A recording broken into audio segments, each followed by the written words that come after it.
now we are going to start the PHP and JavaScript Innovation Award of this month.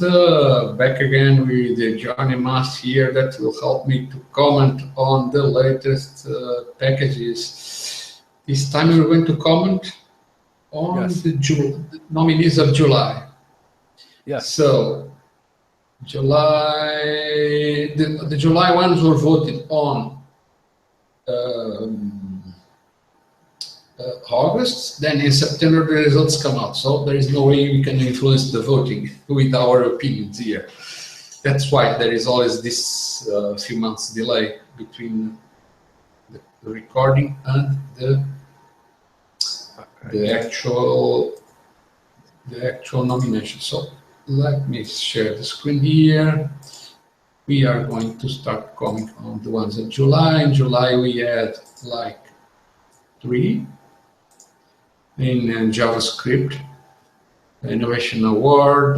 Johnny, which one would you like to comment? Well, I would like to do the asynchronous function call by Andreas Todd. Okay, can you share your screen? So yeah, I will do that. So you guys can see my screen as well. Hold on. Let me see. Yes, it looks like. Let me enlarge the screen a little bit.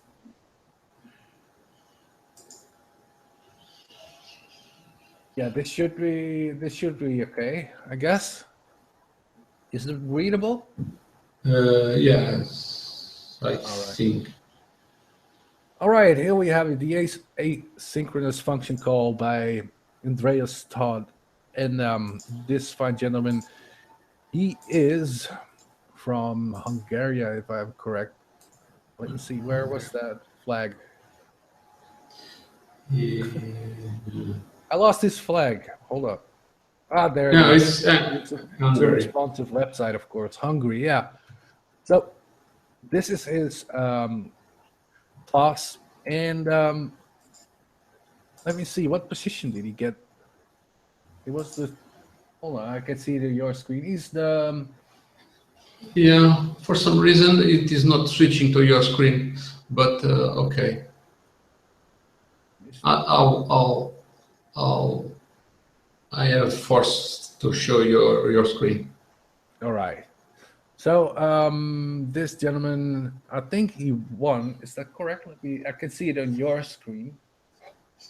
The asynchronous function call, rank number 1.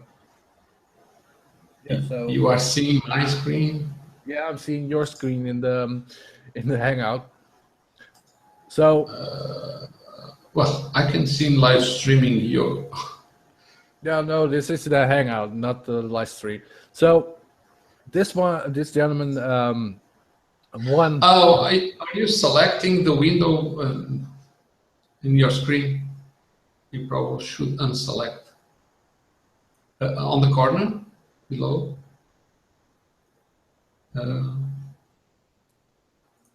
No, I think it should be fine.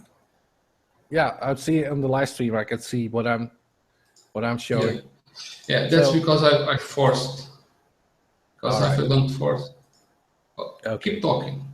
Okay, let's continue. This gentleman made a JavaScript asynchronous function call. So you would be able to, if I'm correct, to just chain all the JavaScript functions you have. And let me look at an example of that. Wait, this is something else I was thinking about. Hold on. Yeah, in the bottom there is an example of how we call the chain functions. Yes. Oh, right. Okay, this is actually kind of neat, really. It's just like jQuery does it as well, where you can just chain your functions and your functions calls. So you can see he's calling this function 3 times in a row. And that is called, it has a name. I forgot it. But yeah, that's this package. And let me see. Yeah. I think the bottom also has some information, but I'm not sure if it has code. No, it's not. No. Well, anyway, the idea there is just to call some function asynchronously, and it even has a timeout, and if the current function is not yet returned, it moves on to the next function. Yeah, that's actually really nice. Actually, yes. really nice. It's a bit weird because in JavaScript you can do these things. Yeah. Okay. Right. On my behalf, I also like to comment on a couple of classes. Are you seeing my screen? Okay. Okay. The first one that I wanted to comment is this one named JavaScript Summarized Text from Everton da Rosa from Brazil. He basically implemented a sort of a parser for pages that traverses the DOM tree and extracts some elements that have a certain data tag. Let me see if the example here. Let's see if you have this data attribute here, data summary. It will extract this and provides a summary of the pages, and this could be useful to create tables of contents. Right, inserting the summary of the page somewhere in the beginning. For instance, I don't know if it generates links to the correct sections, but it's still useful. And for this, Everton has picked one book of choice from PAC, which is a well-known book publisher that has been sponsoring the Innovation Award for quite a while. So congratulations to Everton. And the next one that I wanted to comment is called JavaScript Manipulate Table. This one is from Miguel from Venezuela, and it is interesting because it's probably better to show an example here.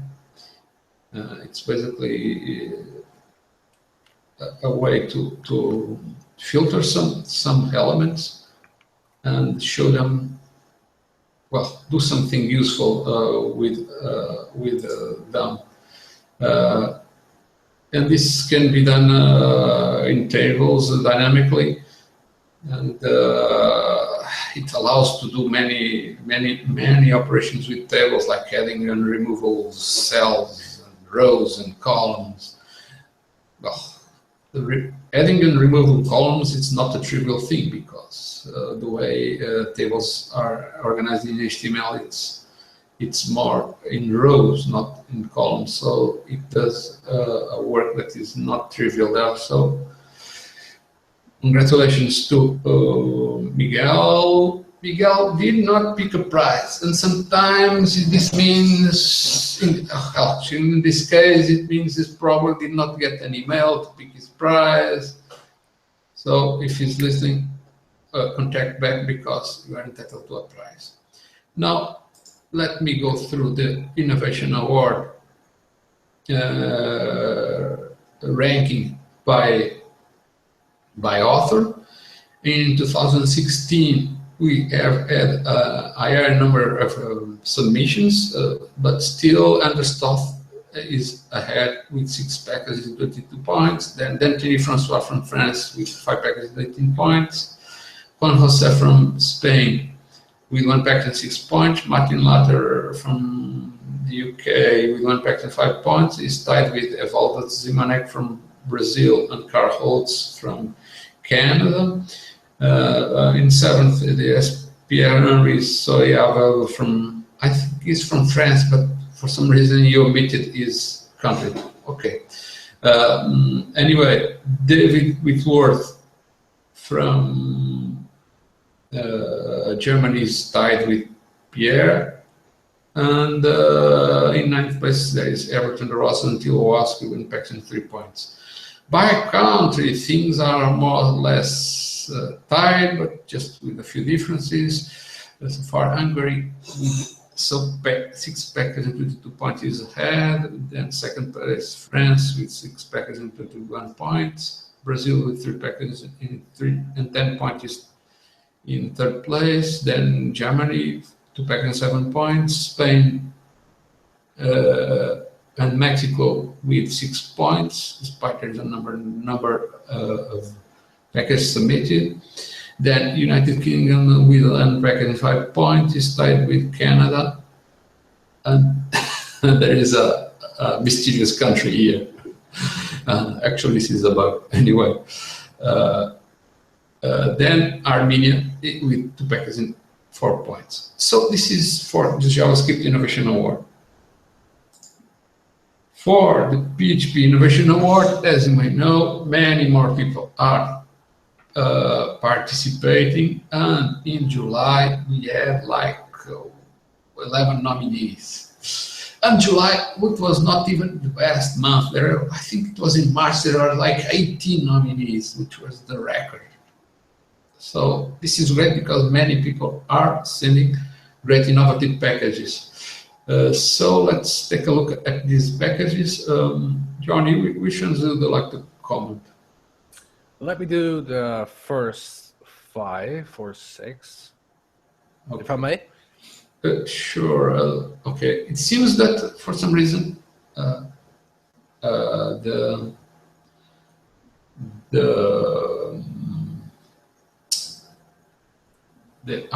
hope that it is capturing the audio, but for some reason I need to need to switch to your screen. So okay, I just wonder if you can enlarge your window, maybe maximize it, or yeah, sure. I think this would be better. Yes, and then increase the font. Okay. All right. Well, this would be too big, I guess.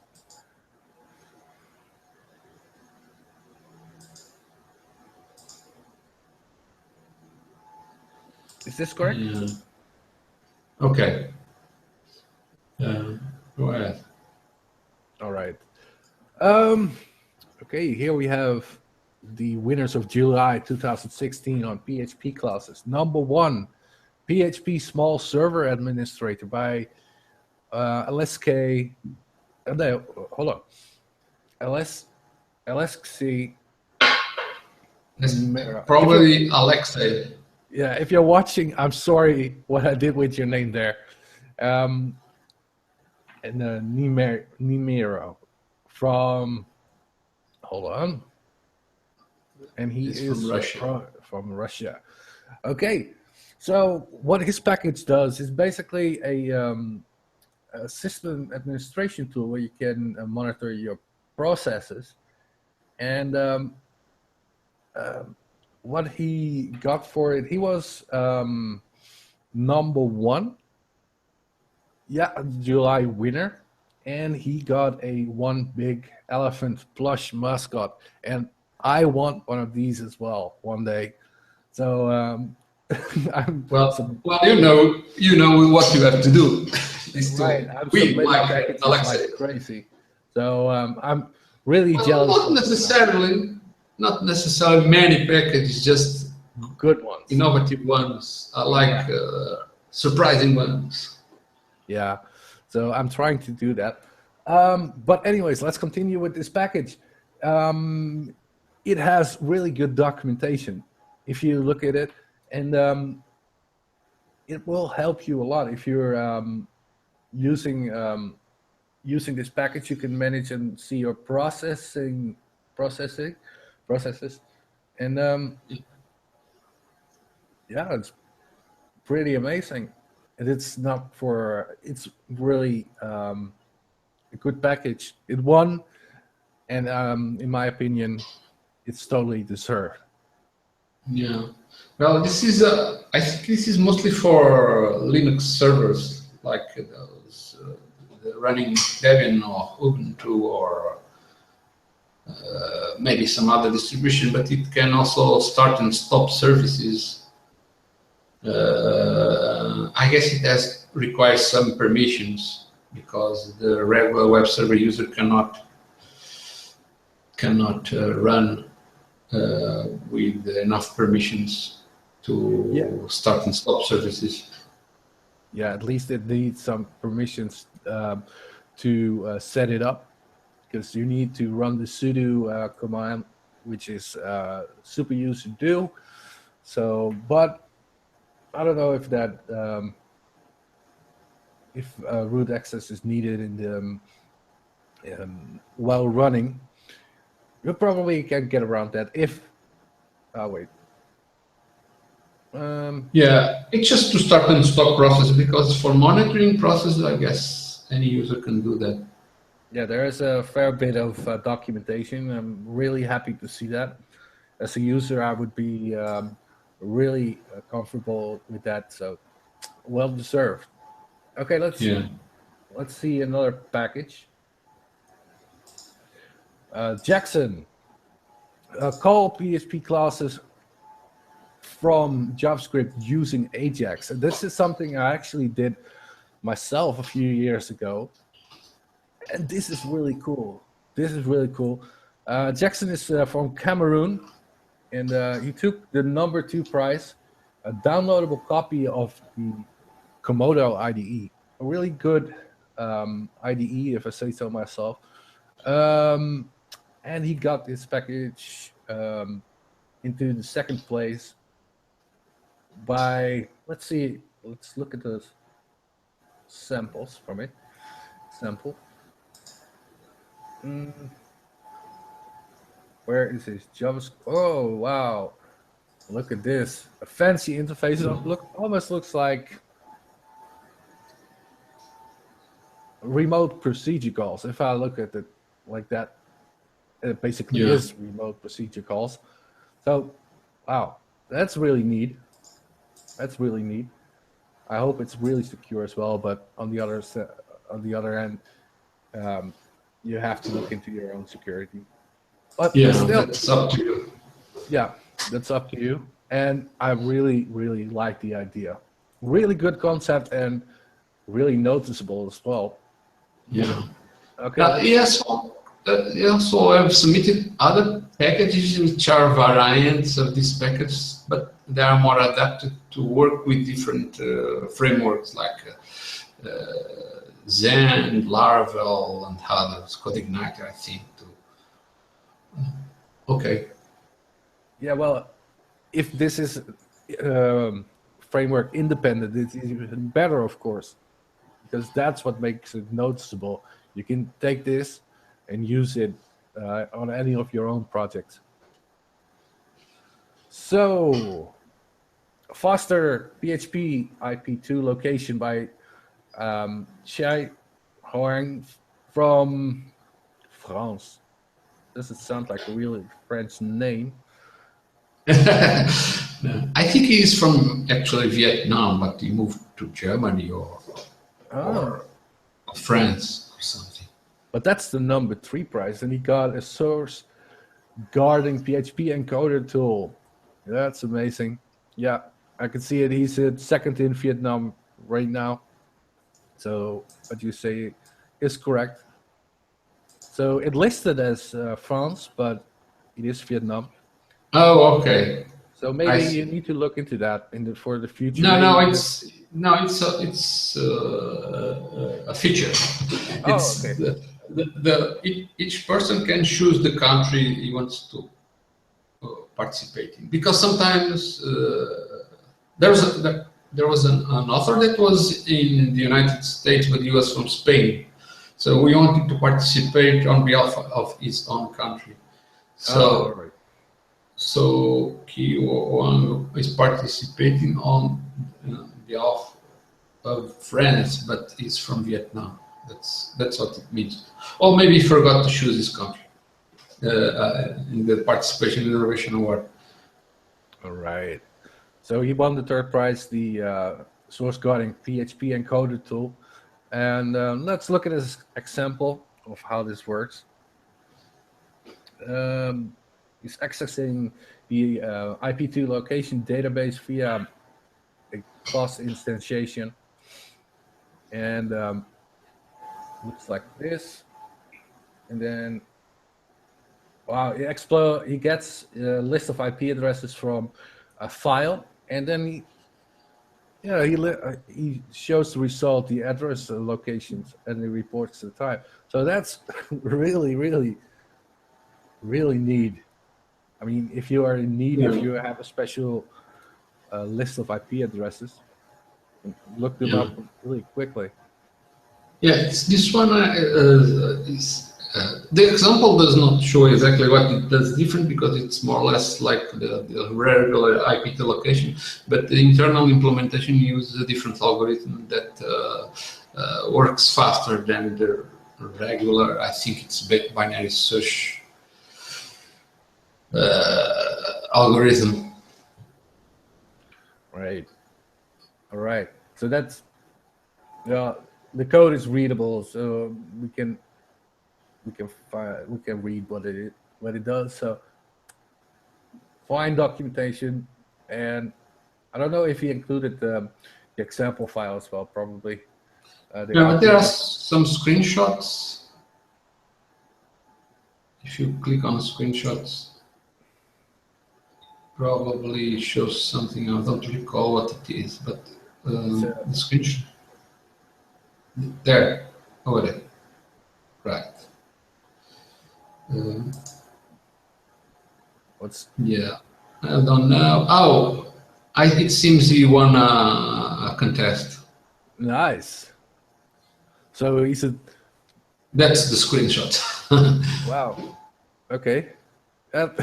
So he's double winner, or maybe even triple winner if these are two separate prizes. Yeah. Then he's a triple winner. Well, congratulations to you. And I'm sorry for what I did with your name as well. So let's see what the next package is. Whoa. You have to press back a few times because I have my screen enlarged. So you can maybe you can open in a new tab. Yeah, then I have to do it again. Okay, I'm back with the Rapid ORM. All right, I'm not really familiar with ORMs, but I know what it does. And let's check it out. This is by Mr. Fabio Mazzo from Brazil. He didn't upload a photo. Just ended up number 4. So let's see. So how different is this from the standard ORMs?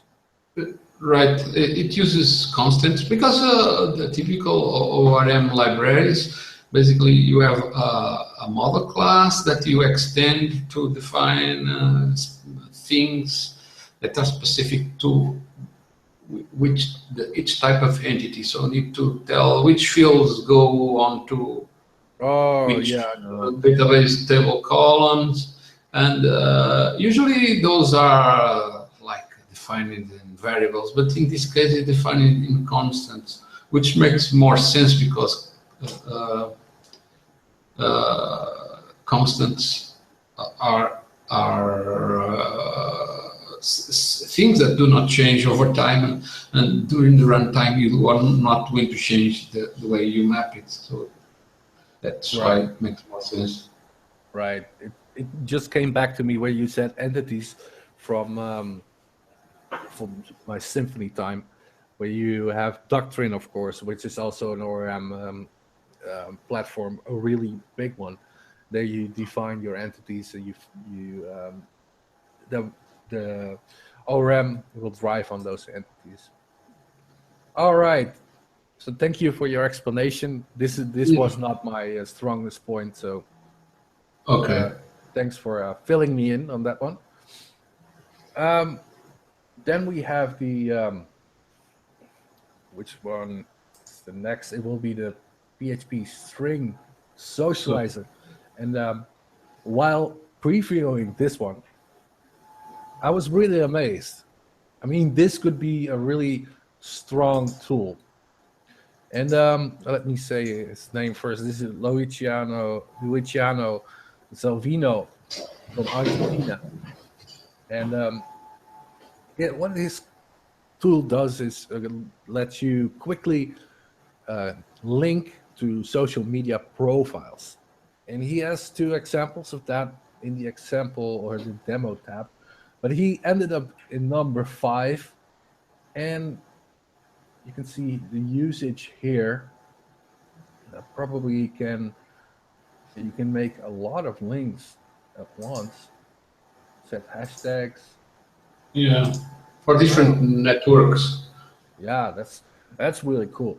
So if you look at the demo, there were 2 links provided here to Fast for Me on I don't know, this was at least this one is Twitter, so we can open a tweet directly. So that's the basic idea. Let's try that. Yeah. Well, I guess one is for Twitter, another is for Facebook, but right. So let's try Facebook. All right. This is actually really useful. I can see myself using this in my own projects. So Luciano, congratulations.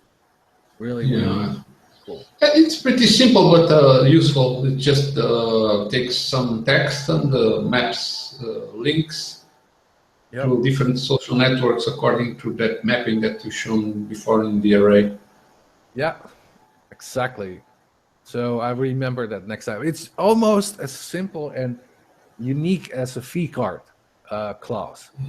I mean, a vcard class is just you just give it a first name, last name, street address, and phone number and stuff like that, or even an image, and that will create automatically a downloadable vcard for you. So this is something along those lines, and I love it. And download ratings speak for itself. Well, I mean, this week, wow, nice. So that brings me to the last one I was doing, if I'm correct. Yeah. And that yes, that's Blade 1. Blade 1, standalone template engine that compiles into PHP. All right. This package is from George Castro from Chile. And let me read his description. Maybe that will give you a little bit of explanation. The package is a standalone engine that compiles into PHP. It's a version of the Blade template engine that uses the single PHP file, and can be used with different frameworks or no frameworks at all. So standalone, that's extra power. It can compile templates into PHP files. Templates use the ASP.NET Razor and the Mustache syntax. Okay. Yeah. So, I didn't know about those formats, but they seem to be language independent. So if you have like an application in ASP.NET and you want to migrate it to PHP, you can still use the same templates. Yeah, it looks really amazing, and there are examples of that. Let's say here we have a Blade example, taking one variable, and this almost reminds me of Smarty of back in the day, which did the same thing about compiling. Well, compiling is new; it does with most template engines, but Congratulations. It's more like the support of those formats. They are, I would say, language independent. They are framework independent. So it's useful for those that, for some reason, need to move their templates from one application platform to another. Yeah, I can see that the use is defined here with blade mode, but is there an ASP mode as well? Probably. I only see one example. Because they were talking about ASP as well. Yeah, well, that's ASP.NET is the Razor is a format that came from ASP.NET now. So it's not exactly to run ASP.NET because this is just a PHP package. Right, that's correct. All right, those were my packages. Okay, so let me comment on also the remaining packages. I have already opened them here. I'm just not sure if it is sharing my screen. Is it okay, right? Is it sharing my screen for you? Yes. Oh, right. Is it inceptioning?